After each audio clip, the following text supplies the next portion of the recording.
সরাসরি আমরা আলোচনায় প্রবেশ করছি। আল্লাহ তাআলা কোরআনুল কারীমে তার চূড়ান্ত সিদ্ধান্ত জানিয়েছেন, ইন্নাল্লাহা লা ইয়াগফিরু আন ইউশরাকা বিহি ওয়া ইয়াগফিরু মা দুনা যালিকা লিমান ইয়াশা।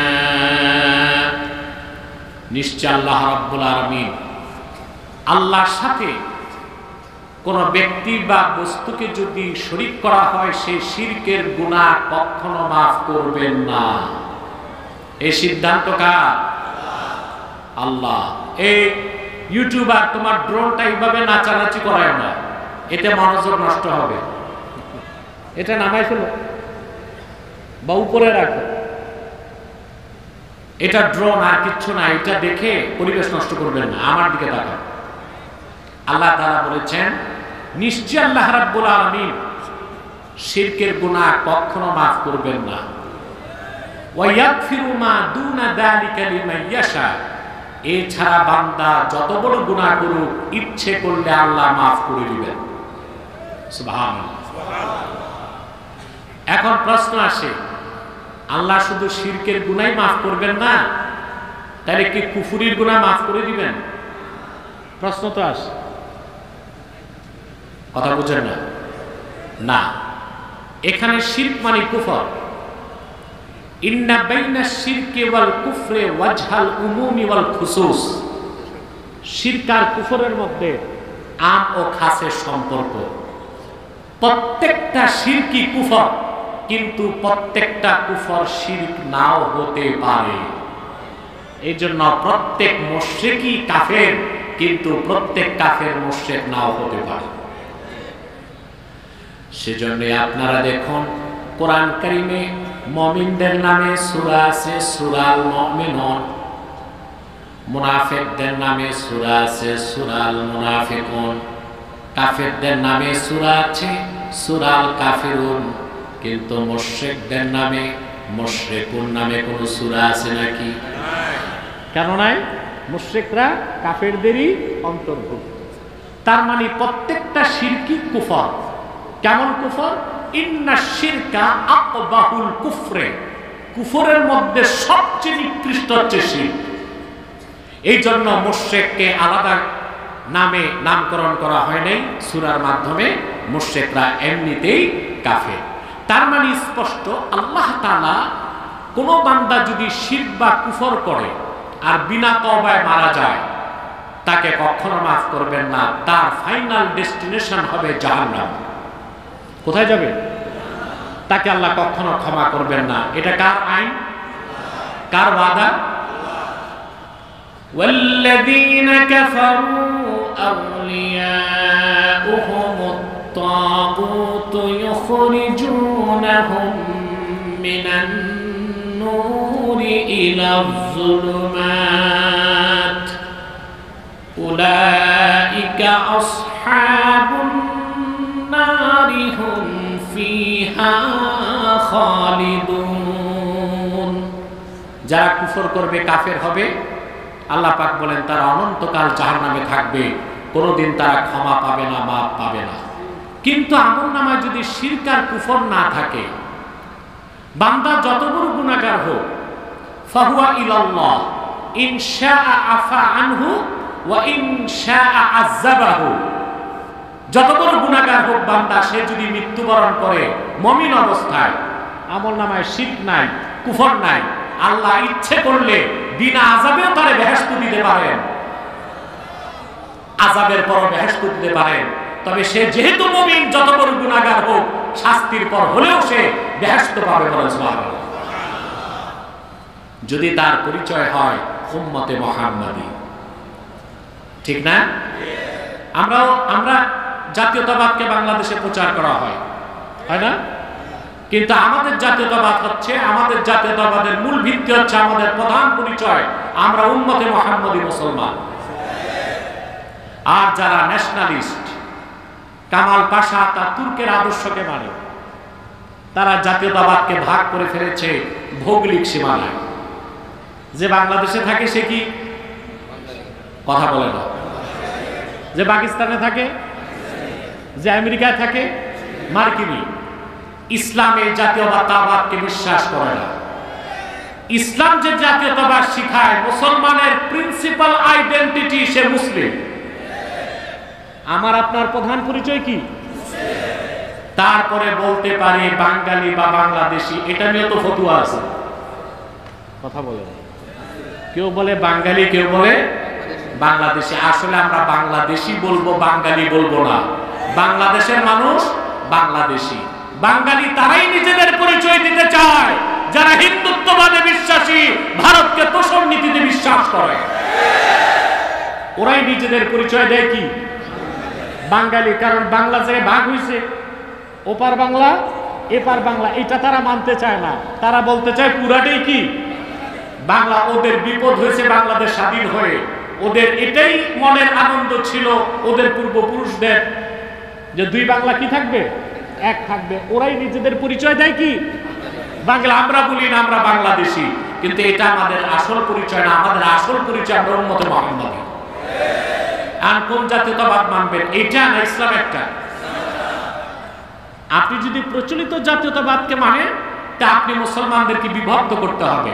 বাংলাদেশে যারা বাংলাদেশি, যুক্তরাষ্ট্রে যারা মার্কিনী, তুরস্কে যারা তুর্কি, কিন্তু কালেমায় বিশ্বাসী সারা দুনিয়ার 57টি মুসলিম রাষ্ট্রের মুসলমান একটা জাতি। 57টা মুসলিম রাষ্ট্র নিয়ে হচ্ছে ইসলামিক ওয়ার্ল্ড, ইসলামী সমাজ। এই সমাজটা কত বড়? রাষ্ট্রবিজ্ঞানীগণ বলেন state is greater than society, is greater than state. রাষ্ট্র থেকে সমাজ বড়। তো 57টি মুসলিম রাষ্ট্র যদি ইসলামী জাতীয়তাবাদের ভিত্তিতে এক হতে পারে, মুসলমানের মোকাবেলা করার কোন শক্তি পৃথিবীতে আছে? 57টি মুসলিম রাষ্ট্রের সম্মিলিত সেনাবাহিনী 50 লক্ষের উপরে। এই 57টি মুসলিম রাষ্ট্র যদি মুসলিম পরিচয়ে এক হতে পারে, কে তুর্কি, কে পাকিস্তানি, কে ইরাকি, কে বাঙালি, এই পরিচয় নয়, উম্মতে মুহাম্মাদী পরিচয়ে 57টি মুসলিম রাষ্ট্রের 50 লক্ষ সৈন্যবাহিনী যদি এক হয়, ইসরায়েলকে শায়েস্ত করতে একটা বুলেট লাগবে না। পেশাব করলে ইহুদিরা সাগরে ভেসে যাবে।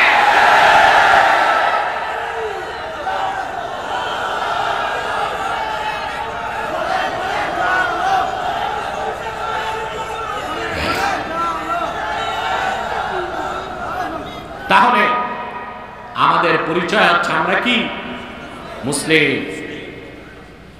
এই পরিচয় নিয়ে যদি আপনি কবরে যান, সুবহানাল্লাহ, কবরে আপনাকে জিজ্ঞেস করা হবে ওমা দীনুক, তোমার দিন কি? না জিজ্ঞেস করা হবে দল কি? কথা বলেন। হাসর ময়দানে আপনি যখন ইমানদার উঠবেন হাসরে, ওখানে আপনার পরিচয় কি? সুবহানাল্লাহ। আল্লাহর হাবিব ইরশাদ করেছেন আহলুল জান্নাতি ইশরুনা ওয়া মিআতু সাফিন। হাসর ময়দানে বেহেশতীদের 120টা কাতার হবে, আর ওই 120 কাতারের মধ্যে সামনের 80 কাতার হবে আমার উম্মত, উম্মতে মুহাম্মাদী। আদম থেকে ঈসা পর্যন্ত লক্ষাধিক পয়গম্বরের ইমানদার উম্মত হবে কত কাতার? 40। মোট কাতার হবে 120। লক্ষাধিক নবীর ইমানদার উম্মত হবে মোটে 40 কাতার। আমরা হব 80 কাতার। সুবহানাল্লাহ। তো দুনিয়াতে আমাদের পরিচয় মুসলিম, কবর পরিচয়, হাসরের পরিচয়, এটি আমাদের জাতীয়তাবাদের মূল ভিত্তি, ঠিক না? আমরা ভৌগোলিক সীমানায় জাতীয়তাবাদকে বিভক্ত করতে পারি না। তা আপনি যদি উম্মতে মুহাম্মাদী পরিচয়ে মৃত্যুবরণ করেন, আপনার আমলনামায় যদি শিরক আর কুফর না থাকে, যত বড় গুনাহগার হন আল্লাহ আপনাকে মাফ করে দিবেন শাস্তির পরে। আর যদি তওবা করতে পারেন, তাহলে বিনা শাস্তিতে আল্লাহ আপনাকে জান্নাত দান করবেন, আপনার গুনাহ যত বেশি হোক। গুনাহ আপনি করেছেন যুবকরা, আপনাদের গুনার বোঝা যত বড়, আল্লাহর রহমত তো তার চেয়ে বড়।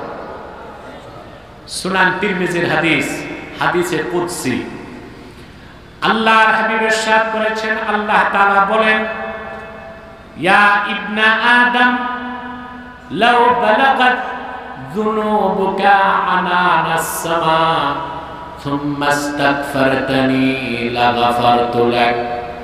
রে আদম সন্তান, তোদের গুনাহ জমে জমে যদি আকাশের মেঘমালা পর্যন্ত পৌঁছে যায়, তথাপিও তুই যদি আমি আল্লাহর কাছে ক্ষমা চাস, আমি তো জিন্দেগীর গুনাহ মাফ করে শিশুর মতো নিষ্পাপ ঘোষণা করে দিব। যত গুনাহ থাক তওবা করলে মাফ। কিন্তু আপনি তওবা করতে পারলেন না, মারা গেছেন, নামাজ পড়েন নাই, রোজা রাখেন নাই, সুদ খেয়েছেন, ঘুষ খেয়েছেন, গীবত করেছেন, মিথ্যা বলেছেন, কিন্তু আমলনামায় শিরক নাই, কুফর নাই। ফাহুয়া ইলাল্লাহ ইন শাআ আফা আনহু ওয়া ইন শাআ আযাবাহু। আল্লাহ তাআলা আপনাকে ফার্স্ট চান্সেও মাফ করে বেহেশত দিয়ে দিতে পারেন, আর যদি ফার্স্ট চান্সে নাও বেহেশত দেন, অবশ্যই শাস্তি দেওয়ার পর যেহেতু আপনি উম্মতে মুহাম্মাদি, অবশ্যই আল্লাহ আপনাকে জান্নাত দিবেন।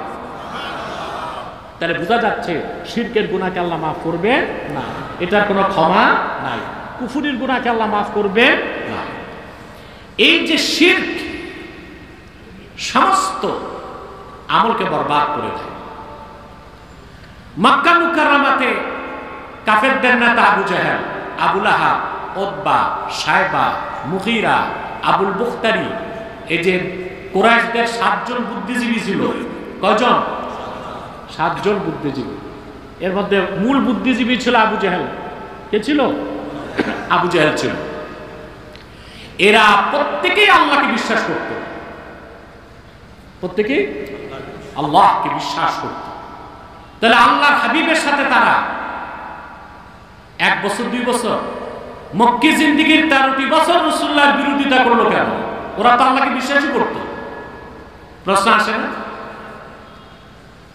আল্লাহ এক, আল্লাহ তাওহীদকে তারা বিশ্বাস করে নাই। আল্লাহকে বিশ্বাস করত, তাওহীদকে বিশ্বাস করে নাই। আর ইন্নাশ শিরকা জিদ্দুত তাওহীদ, তাওহীদের সম্পূর্ণ বিপরীত হচ্ছে শিরক। ওরা আল্লাহকে বিশ্বাস করত।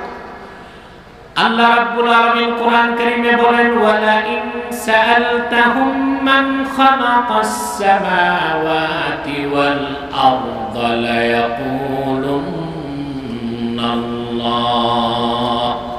প্রিয় হাবিব মুহাম্মদ সাল্লাল্লাহু আলাইহি ওয়াসাল্লাম, যদি আপনি মক্কার কাফেরদেরকে জিজ্ঞেস করেন এই আকাশ ও জমিনকে কে সৃষ্টি করেছেন, অকপটে বিনা বাধায় তারা বলবে অবশ্যই অবশ্যই সৃষ্টি করেছেন আল্লাহ রাব্বুল আলামিন।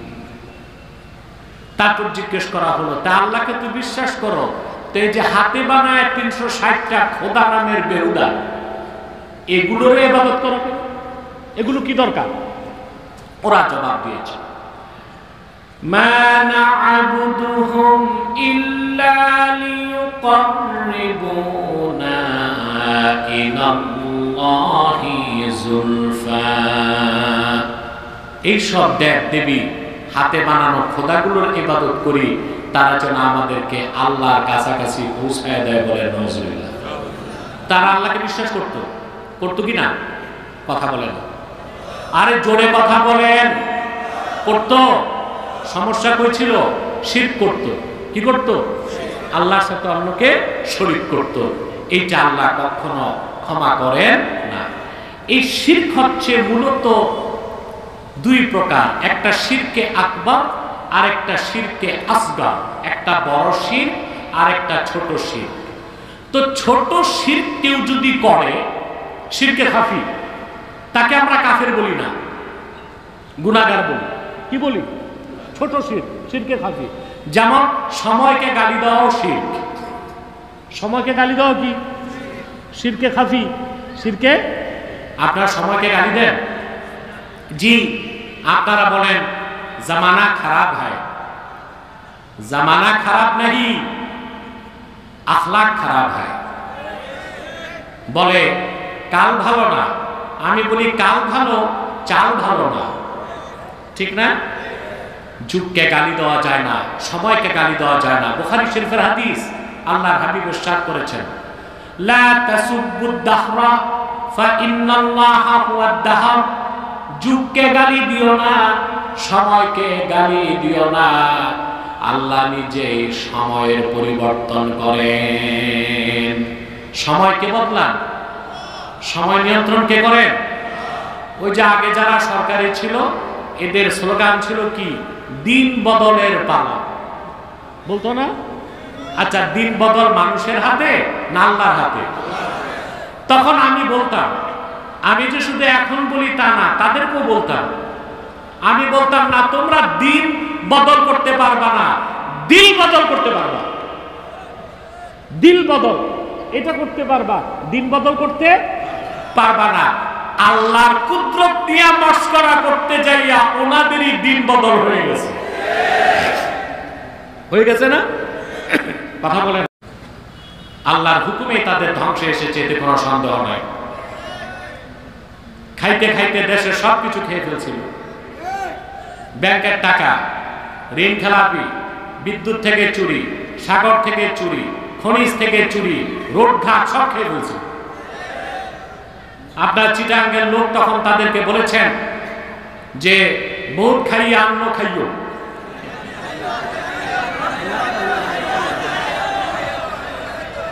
আমারটা হয় নাই। একজন বলে বহুত দিন খাইয়ে অন্ন খাইও, এই হইছে।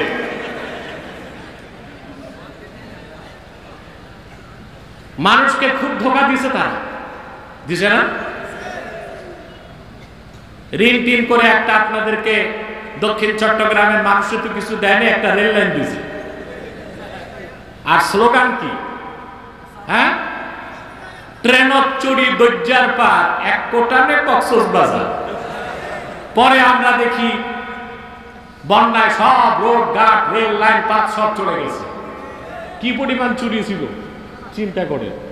আপনারা পাইছেন 16 বছরে একটা রেল লাইন পাইছেন। তো বলছিলাম, দিন বদল মানুষ করতে পারে না, মানুষ চেষ্টা করে দিল বদল করতে পারে। দিন বদল কে করেন? কে করে দিবেন? এই জন্য সময়কে গালি দিবেন না, এটাও শিরক, কিন্তু শিরকে খাফি। কিন্তু যেটা শিরকে জলি, শিরকে আকবার, যে শিরকের মাধ্যমে আপনি কাফের হয়ে যাবেন, ওইটা 3 প্রকার। কয় প্রকার? আমি খুব সংক্ষেপে কয়েক মিনিটে এই 3 প্রকারের কথা বলে দিচ্ছি।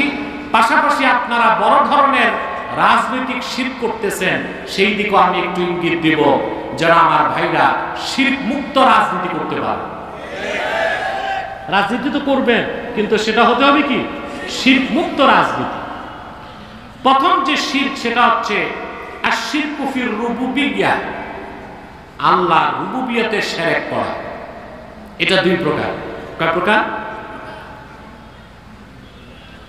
এটা হচ্ছে, একটা হচ্ছে শিরকুত তা'তিল, আল্লাহ তাআলার কোন সিফাত দাবি করা, যেরকম শিরকটা করেছিল ফিরআউন।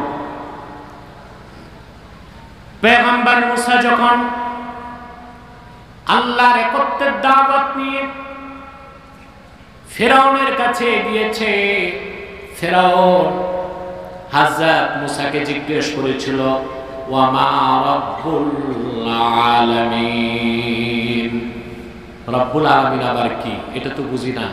কারণ সে নিজে দাবি করেছিল, সে বলেছিল আনা রাব্বুকুমুল আ'লা, আমি তোমাদের বড় রব। বলে নাউজুবিল্লাহ। এই যে সে রুবুবিয়্যাতটা দাবি করেছিল, এটা ছিল শিরক ফির রুবুবিয়্যাত। শিরক ফির রুবুবিয়্যাত। এই শিরক ফির রুবুবিয়্যাতের দ্বিতীয় প্রকার হচ্ছে শিরকু মান জাআলা মাআহু রাব্বান আখার, আল্লাহ তাআলার সাথে মহান আল্লাহকে এক ইলাহ বলে না মেনে ওনার সাথে কল্পিত নিজেদের বানানো মিথ্যা ইলাহকে শরীক করা। যে শিরকটা করেছিল নাসারা, খ্রিস্টানরা, তারা বলতো যে হযরত ঈসা আল্লাহর বেটা এবং ঈসা ঈসার মা মারিয়াম দুজনকেই আল্লাহর সাথে শরীক করত। এটা ছিল শিরক ফির রুবুবিয়্যাহ। দ্বিতীয় প্রকার শিরক হচ্ছে আশ-শিরকু ফি তাওহীদিল আসমাই ওয়াস সিফাত, আল্লাহ সিফাতে কামাল বা নাম সমূহের সাথে অন্য কাউকে শরীক করা। যেমন মক্কার কুরাইশরা 360টা দেবদেবীকে আল্লাহর সাথে শরীক করত, আর আল্লাহর সিফতি নামগুলোকে দেবদেবীর ক্ষেত্রে ব্যবহার করত। কিভাবে? যেমন ওদের একটা মূর্তির নাম ছিল লাত, এই লাত শব্দটা ইলাহ থেকে নিয়েছিল তারা। আরেকটা মূর্তির নাম ছিল উজ্জা, এই উজ্জা নামটা আল্লাহর আজিজ নাম থেকে নিয়েছিল। বলেন নাউজুবিল্লাহ। আল্লাহর আজিজ নাম থেকে নিয়েছিল উজ্জা, আর ইলাহ নাম থেকে নিয়েছিল লাত। এইভাবে তারা আল্লাহর সাথে, আল্লাহর সিফাতের সাথে অন্যকে শরীক করেছিল। এরপরে আপনার এই শিরক ফি তাওহীদিল ইলাহিয়্যা, 3 নাম্বার, শিরক ফি তাওহীদিল ইলাহিয়্যা ওয়াল ইবাদা, আল্লাহর ইবাদতে, আল্লাহর উলুহিয়াতে অন্য কাউকে শরীক করা। এটা আবার 3 প্রকার। কয় প্রকার? এখন আসতেছে রাজনৈতিক শিরক কোনটা বলবো, কথা বলেন। আল্লাহর উলুহিয়াত এবং ইবাদতে শিরক কয় প্রকার? মোট শিরক হচ্ছে 8 প্রকার। ওটা বিস্তারিত আলোচনা, আমি সংক্ষেপ করে দিচ্ছি। আল্লাহর ইবাদতে, আল্লাহর উলুহিয়াতে শিরক কয় প্রকার? প্রথম হচ্ছে আপনার আশ-শিরকু ফিন নুসুক ওয়াস শাআইর, হজ, ইবাদত বন্দেগী, শিআর ইসলামে আল্লাহর সাথে অন্য কাউকে শরীক করা। যেমন জাহিলি যুগে কুরাইশরা হজ করত, কিন্তু হজ করতে যে হজের আহকামের মধ্যে আল্লাহর সাথে অন্যকে শরীক করত। এরপরে নাযার, ওয়ান নাযরু ওয়াজ যাবহু ওয়াল ইস্তিগাসাতু লিগাইরিল্লাহ, আল্লাহ ছাড়া অন্যের নামে পশু জবাই করা, আল্লাহর কাছে মান্নত না করে অন্যের কাছে মান্নত করা, এইসব শিরক। এসব কি? বাংলাদেশে ভণ্ড পীর যারা, তাদের মুরিদরা পীরের নামে পশু জবাই করে, কেবলা মুখীও করে না, পশু পীরের বাড়ির দিকে করে তারপর জবাই করে পীরের নামে। আল্লাহর পবিত্র সত্তার কসম, যে পীরের মুরিদ আল্লাহর নাম ছাড়া পীরের নামে পশু জবাই করলো, সে মুশরিক এবং কাফের। আর প্রাণীটা যতই হালাল হোক, ওইটা হারাম হয়ে যাবে, সেটা খাওয়ার কোনো সুযোগ নাই। হক্কানি আল্লাহওয়ালা পীর বুজুর্গ যারা, আপনাদের দক্ষিণ চট্টগ্রামে হক্কানি পীরদের ব্যাপক খ্যাতমত আছে। বাইতুল শরীফের মরহুম পীর সাহেব রহমতুল্লাহ, চুনতি শাহ সাহেব রহমতুল্লাহ, ওইদিকে মালেক শাহ, গারাঙ্গিয়ার পীর সাহেবগণ ধীরে ধীরে যুগের পর যুগ দক্ষিণ চট্টগ্রামকে গড়ে তুলেছেন। গড়ে তুলছেন না? তাদের কাছে এইসব শিরকি কাজ পেয়েছেন? কথা বলে না। তাহলে এই যে মান্নত করবেন কার কাছে? আল্লাহর ওলিদের মাজার জিয়ারত করা যাবে, এতে ফায়দা আছে, কিন্তু ওখানে যে কপাল ঘষা যাবে না, তোয়াফ করা যাবে না, মান্নত করা যাবে না। ওখানে যে সুন্নত তরিকায় আপনি ইসালে সওয়াব করতে পারেন, জিয়ারত করতে পারেন, এটা আল্লাহর ওলিও রুহানি ভাবে খুশি হবে, আপনিও তাওয়াজ্জু পাবেন এবং আপনিও লাভবান হবেন। এছাড়া ওখানে যে মান্নত করা, কপাল ঘষা, সেজদা করা, তোয়াফ করা, এই সব কতক কাজ শিরক, কতকগুলো কাজ কুফর, কিছু কাজ বেদাত এবং নাজায়েজ এবং হারাম। তাহলে মান্নত হবে কার জন্য? জবাই হবে কার নামে? আল্লাহর ইবাদতে শিরকের দ্বিতীয় প্রকার হচ্ছে শিরকুত তাআ, অর্থাৎ আল্লাহর আনুগত্য বাদ দিয়া, আল্লাহর হাবিব যে আনুগত্য শিক্ষা দিয়েছেন তা বাদ দিয়া কোন মানুষের মানব রচিত তন্ত্রমন্ত্র মতবাদের আনুগত্যকে গ্রহণ করা শিরক ফি তাআ, শিরক ফি ইবাদাতিল্লাহি আযজা ওয়া জাল, ওইটা আল্লাহর ইবাদতে শিরক করা হয়। কথা বুঝতে পারছেন? এখন আসতেছে রাজনৈতিক শিরক, কান পেতে শুনে রাখেন। সেটা হচ্ছে শিরকুত তাআ। শিরকুত তাআ সেটা কি রকম? সেটা হচ্ছে আল্লাহ যেটাকে হালাল করেছেন, মানুষ সেটাকে হারাম করছে। আপনি মানুষেরটা নিলেন। আল্লাহ যেটাকে হারাম করছেন, মানুষ সেটাকে হালাল করছে, আপনি মানুষেরটা নিলেন। এতে আপনি আল্লাহর ইবাদতে অন্য মানুষকে শরীক করলেন, আপনি মুশরিক হয়ে যাবেন। কথা বুঝেন নাই? এখন মনে করুন কোরআন সুন্নাহর আনবাইট দিয়া আপনারা যে সংসদ চালান, জনপ্রতিনিধি পাঠান, তারা যদি ওই সংসদে বসে কোনো আইন পাশ করে আর ওটা যদি কোরআন সুন্নাহর বিপক্ষে যায়, তাহলে আপনি মানব রচিত আইনের আনুগত্য করে আল্লাহর আইনের বিরোধিতা করে আপনি শিরক করলেন। এটা কি বিগতকালে হয়েছে বাংলাদেশে? এখনো হচ্ছে? যদি আপনারা ঐক্যবদ্ধ না হন, ভবিষ্যতেও কি হবে? আমি একটা উদাহরণ দিচ্ছি। বিয়ে করা সওয়াবের কাজ, ঠিক না? এই ক্ষেত্রে ইসলাম কোনো বয়স বেঁধে দিছে? শুধু বালেগ বালেগা হইলেই বিয়ে চলবে, ঠিক না? একটা বিয়ে তো করবেন, কি বলেন? একের বেশি করতে পারবেন, তবে একটা ভুল ফতোয়া আছে দেশে যে 4 বিয়ে করা সুন্নাত। এটা কোনো কিতাবে নাই, এটা বক্তারা বলে বুড়া মানুষকে খুশি করতে, কারণ মানুষের বয়স যত বাড়ে বিয়ে করার শখ তত যায়। আল্লাহ তাআলা বিয়ে একাধিক বিয়ে করার অনুমোদন দিয়েছেন, উৎসাহ দেন নাই। ফানকিহু মা তাবা লাকুম মিনান নিসাই মাথনা ওয়া সুলাসা ওয়া রুবা'। তোমরা তোমাদের পছন্দের নারীদেরকে বিয়ে করো 2টা, 3টা, 4টা। ওয়া ইন খিফতুম আল্লা তা'দিলু ফাওয়াহিদা। আর যদি মনে করো যে না একাধিক বিয়ে করলে ইনসাফ করতে পারবা না, জাস্টিস করতে পারবা না, তাহলে একটাই। তাহলে কি 4 বিয়ে করা সুন্নাত বলা যায়? 4 বিয়ে করা জায়েজ, 4 বিয়ে করা জায়েজ। অধিকাংশ বক্তা এই ভুলটি বাংলাদেশে করে থাকে। একাধিক বিয়ে করা যাবে, তবে ইনসাফ করতে হবে। কি করতে হবে? ইনসাফ করতে হবে। মাওলানা আশরাফ আলী থানভী রহমতুল্লাহর ঘটনা, উনি 2 বিয়ে করেছিলেন, বুঝলেন তো? মুরিদরা যখন হাদিয়া নিয়ে আসতো, উনি 2টা পাল্লা রাখতেন, সুবহানাল্লাহ। তারপরে হাদিয়া 2 ভাগ করে 2 পাল্লায় মেপে 2 স্ত্রীর ঘরে পাঠাইতেন। এটা আপনি পারবেন? কথা বলেন। একটা তরমুজ আসলে 2 টুকরা করে সমান 2 পাল্লায় মেপে 2 বউকে দিতেন। আপনি কি ইনসাফ পারবেন? আপনাদের তো অভ্যাস, দ্বিতীয় বিয়ে করার পর ওই দ্বিতীয় নতুন বউয়ের কাছে চিল্লা দেন আর বড়টার কাছেও যান না। এটা তো চরম ইনজাস্টিস, অবিচার না? কথা বলে না? তে বিয়ে করা জায়েজ না? হালাল না? কথা বলে না? সওয়াব তো? কথা বলে না? আল্লাহ কোনো বয়স দিয়েছেন? আল্লাহ হালাল করে দিয়েছেন। তবে আমরা সুন্নাহ মোতাবেক বলি যে উচিত হচ্ছে বালেগ বালেগা। ইসলামে বাল্য বিয়ে বলতে কিছু নাই, আছে বালেগ বিবাহ, বালেগা বিবাহ, এটা হালাল। কিন্তু আপনারা আপনাদের সংসদে বিগতকালে আইন পাশ করছেন, ছেলের বয়স যদি 21 বছর না হয়, মেয়ের বয়স যদি 18 না হয়, আপনারা এটার নাম দিয়েছেন বাল্য বিয়ে। আর আপনাদের কাছে এটা মদ খাওয়ার চেয়ে বড় হারাম। যদি পুলিশ খবর পায় বাল্য বিয়ে হচ্ছে, তো বিনা ওয়ারেন্টে এসে দোনো বিয়ে অ্যারেস্ট।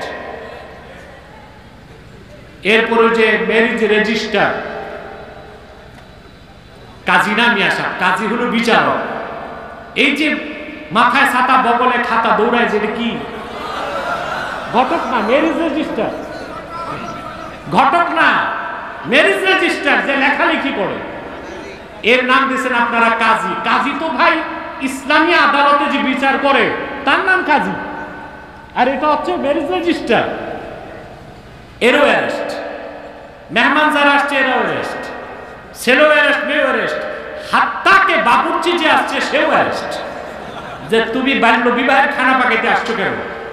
আল্লাহ করছেন হালাল, মানুষ করছে।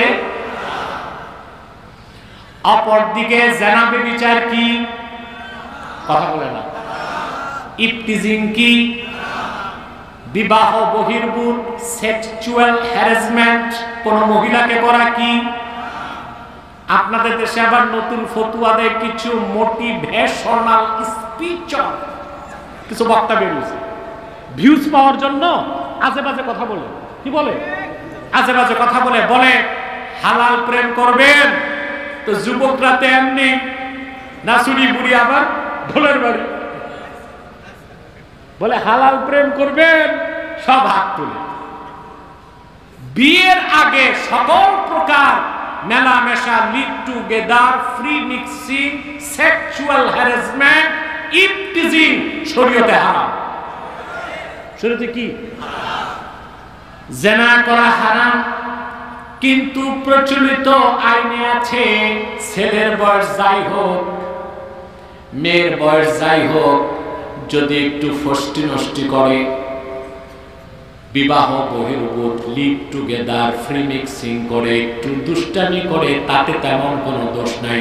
বাচ্চা মানুষ, ওটা কি শুধু বয়সের কারণে বাল্য বিবাহ হয়ে গেল কি হারাম ওদের আইনে।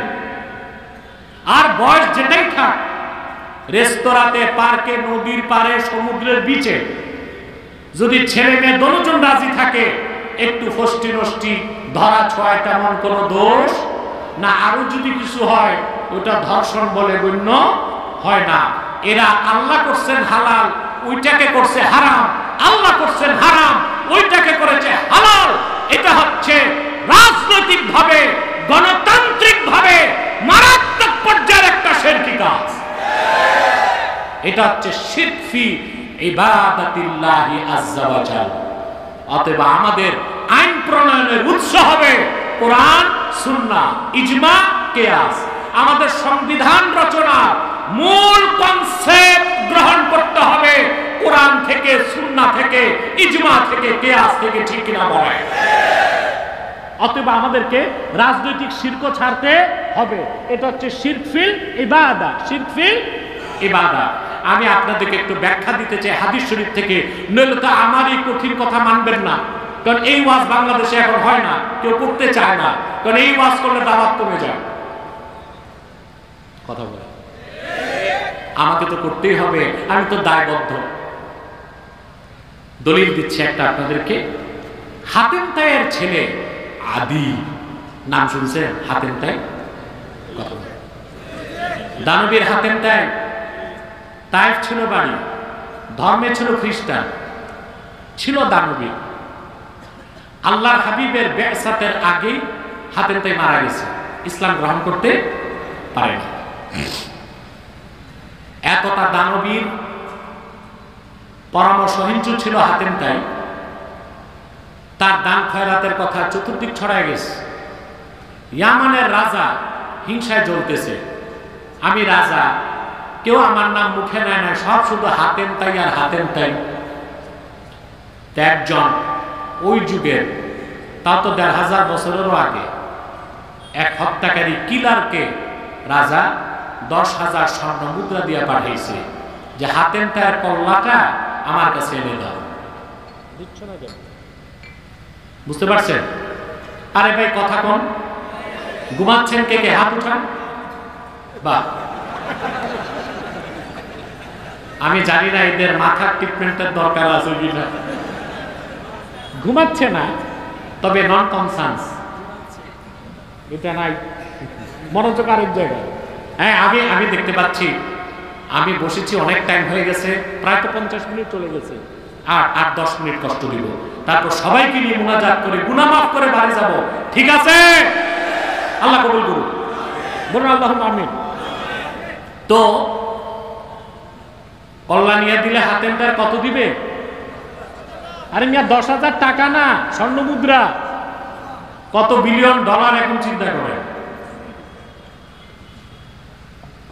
হত্যাকারী এসে তরবারি নিয়ে হাতেম তাই কি পাইছে, বলে হাতেম তাই কই? হাতেম তাই বলল, কেন ভাই, আমি তোমার কি সেবা করতে পারি? বলে সেবাটা বানা, হাতেম থেকে দেখায় দাও শুধু।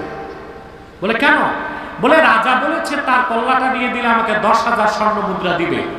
হাতেম তাই তার গর্দান বাড়ায় দিছে। আমি তো হাতেম তাই, আমার কল্লাটা কেটে তুমি নিয়ে যাও, ১০,০০০ স্বর্ণ মুদ্রা নিয়ে নাও। এই ছিল হাতেম তাই, খ্রিস্টান। রাসূল করিম সাল্লাল্লাহু আলাইহি সাল্লাম মক্কা বিজয়ের পর তায়েফকে যখন অবরোধ করলেন, হাতেম তাইয়ের ছেলে আদি ধরা পড়ার পর পালায় গেছে। আবার তাকে ধরে আল্লাহর হাবিবের কদমে হাজির করা হলো। সুনান তিরমিজির হাদিস, আল্লাহ হাবিব আদিকে বললেন, ইয়া আদি মা আফাররাক আন ইয়াকুলা লা ইলাহা ইল্লাল্লাহ। আদি, তোমাকে কোন জিনিস আমার দিনের কালেমা পড়া থেকে দূরে সরায় দিচ্ছে?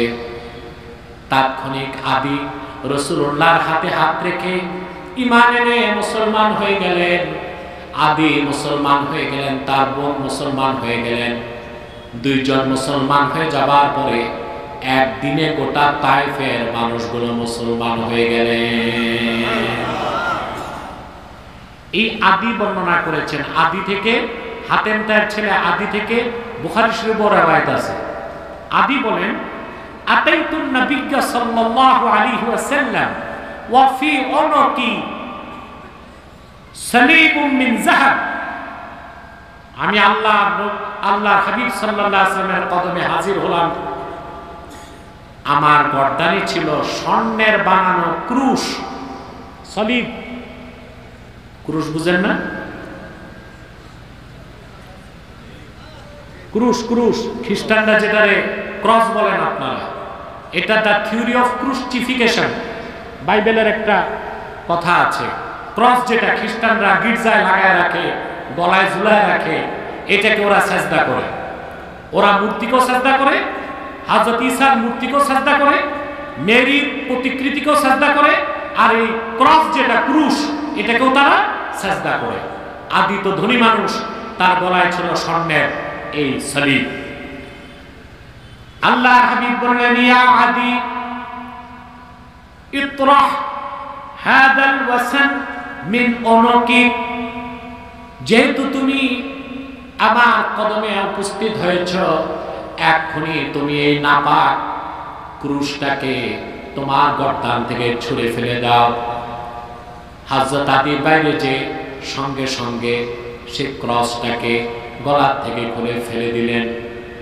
হযরত আদি বলেন, আমি আল্লাহর হাবিবের কদমের সামনে এসে বসলাম। ফাতারাহতুহু ফান্তাহাইতু ইলাইহি ওয়া হুয়া ইয়াকরাউ সূরাতা বারাআ ফাকরাআ হাযিহিল আয়া ইত্তাখাযু আহবারাহুম ওয়া রুহবানাহুম আরবাবাম মিন দুনিল্লাহি ওয়াল মাসীহ ইবনে মারইয়াম ওয়া মা উমিরু ইল্লা লিয়া'বুদু ইলাহান ওয়াহিদা লা ইলাহা ইল্লা হুয়া সুবহানাহু আম্মা ইউশরিকুন। হযরত আলীকে রাসূল করিম সাল্লাল্লাহু আলাইহি সাল্লাম সূরা বারাআ মানে সূরা তাওবা থেকে এই আয়াতটা শোনালেন। ইত্তাখাযু আহবারাহুম ওয়া রুহবানাহুম আরবাবাম মিন দুনিল্লাহি ওয়াল মাসীহ ইবনে মারইয়াম। ইহুদি আর খ্রিস্টান পুরোহিতরা, পাদ্রীরা, ইহুদি ও খ্রিস্টানরা তাদের পাদ্রীদের, পুরোহিতদেরকে, বিশেষ করে খ্রিস্টানরা ঈসা ইবনে মারইয়ামকে আল্লাহকে বাদ দিয়া রব বানাইছে। কি বানিয়েছে? রব বানিয়েছে। নাউজুবিল্লাহ বলবেন না? আয়াত পড়া যখন শেষ, বিনয়ের সাথে হযরত আদি আল্লাহর হাবিবকে বললেন, ইন্না লাসনা না'বুদুহুম। ইয়া রাসূলুল্লাহ সাল্লাল্লাহু আলাইহি সাল্লাম, আমরা তো আমাদের আলেম, যারা আমাদের ধর্মের আলেম, পাদ্রী, পুরোহিত বা ঈসা ইবনে মারইয়াম, তাদের ইবাদত তো করি না। তা আল্লাহ এই কথা কেন বললেন যে আমরা আল্লাহকে বাদ দিয়া অন্যদেরকে রব বানিয়েছি? রাসূল করিম সাল্লাল্লাহু আলাইহি ওয়াসাল্লাম তখন তাকে প্রশ্ন করলেন। কান পেতে শুনে রাখেন মুসলমান। আল্লাহর হাবিব বললেন, আলাইসা ইউহাররিমুনা মা আহাল্লাল্লাহ ফাতুহাররিমুনাহু ওয়া ইউহিল্লুনা মা হারামাল্লাহু ফাতাস্তাহিল্লুনাহু। তোমাদের পাদ্রী পুরোহিতরা আল্লাহ যেটাকে হালাল করেছেন সেটাকে তারা হারাম করেছেন, তোমরাও সেটা হারাম বলে মেনে নাও। আল্লাহ যেটাকে হারাম করেছেন তোমাদের আলেমরা সেটারে হালাল বলে তোমরা হালাল হিসেবে মেনে নাও। এটা কি সত্য নাকি? আদি বললেন, হ্যাঁ এটা সত্য। আল্লাহর হাবিব বললেন, আল্লাহর হালালকে বাদ দিয়া আল্লাহ যেটা হালাল করেন মানুষ সেটাকে হারাম করলে সে হারামকে মেনে নেওয়া, আর আল্লাহ যেটাকে হারাম করেন মানুষ সেটাকে হালাল করলে সেটাকে হালাল বলে মেনে নেওয়াই হচ্ছে আল্লাহর ইবাদতে অন্যকে শরীক করা। আর এই কাজ যারা করে তারা মুশরিক, ইসলামের মধ্যে তাদের কোনো জায়গা নাই।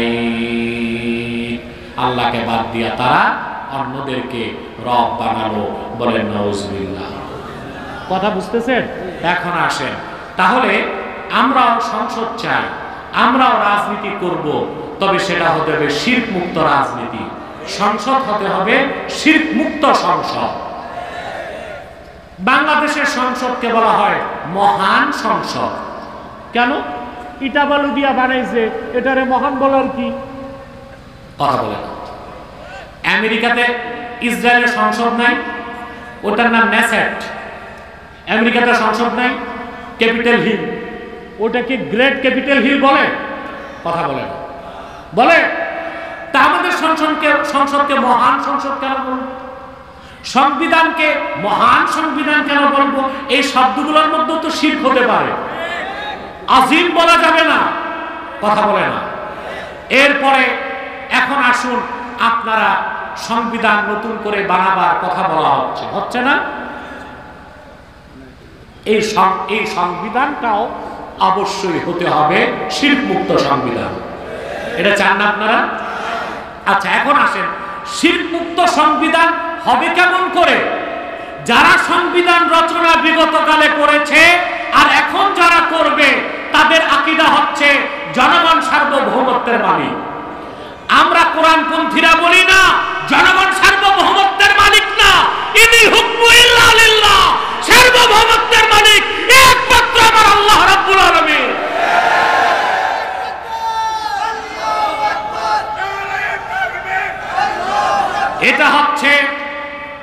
এটা হচ্ছে সিয়াসাতে ইসলামিয়া, ইসলামী রাজনীতি যারা বিশ্বাস করে তাদের আর প্রচলিত রাজনীতি যারা করে তাদের মধ্যে আকীদাগত মৌলিক পার্থক্য।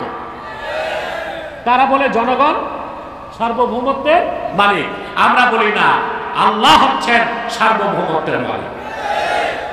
যারা বলে জনগণ সার্বভৌমত্বের মালিক, তারা মন গড়া সংবিধান বানায়, ওই সংবিধানের উপর ঈমান আনে, আবার যখন দরকার হয় না ওই সংবিধান বাতিল করে দেয়। এটা তো অনেকটা হিন্দুদের মূর্তি পূজার মতোই। কথা বলেন। দুর্গা পূজার আগে মূর্তি থাকে না? বানায়। দুর্গা পূজার আগে মূর্তি থাকে, সরস্বতী পূজার আগে মূর্তি থাকে। এরা বানায় কি দিয়া? মাটি দিয়া। রং টং করে, এখন একটু আপডেট হয়েছে হিন্দুদের মূর্তি। চিন্তা করে, পূজার আগে ওদের খোদা নাই, নিজ হাতে খোদা বানাইয়া ঈমান আনছে। পূজার পরে তাদের এই কল্পিত খোদাকে তারাই আবার পানি দিয়ে ধ্বংস করে দিল। তাইলে আপনারা যারা সার্বভৌমত্বের মালিক জনগণ এই কথা বলেন, আপনারা সংবিধান বানান, আপনারাই ঈমান আনেন, আবার সময় মতো সংবিধানকে আপনারাই খেয়ে ফেলেন। ঘটনা তাই না? আমি একটা দৃষ্টান্ত দিতে চাই, হযরত ওমর রাদিয়াল্লাহু তাআলা আনহুর বক্তব্য থেকে বলবো। কথা বলেন? বলবো। হযরত ওমর রাদিয়াল্লাহু তাআলা আনহু, আমি পুরা বর্ণনাটা দিচ্ছি 2 লাইনে, তারপর আমি আমার বক্তব্যটা সেট করতেছি। ইন্না উমর রাদিয়াল্লাহু তাআলা আনহু কানা জালিসান মা'a বা'দি আসহাবিহি ইয দাহিকা কলিলান সুম্মা বাকা। খলিফাতুল মুসলিমিন হযরত ওমর রাদিয়াল্লাহু তাআলা আনহু ওনার সঙ্গী সাথীদেরকে নিয়ে বসে আছেন।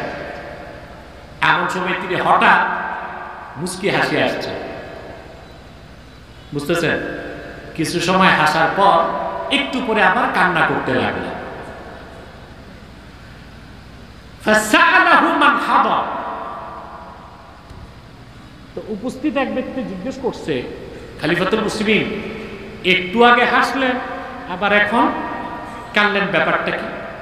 তো হযরত ওমর জবাব দিয়েছেন, হাসির কারণ কি, কান্নার কারণ কি?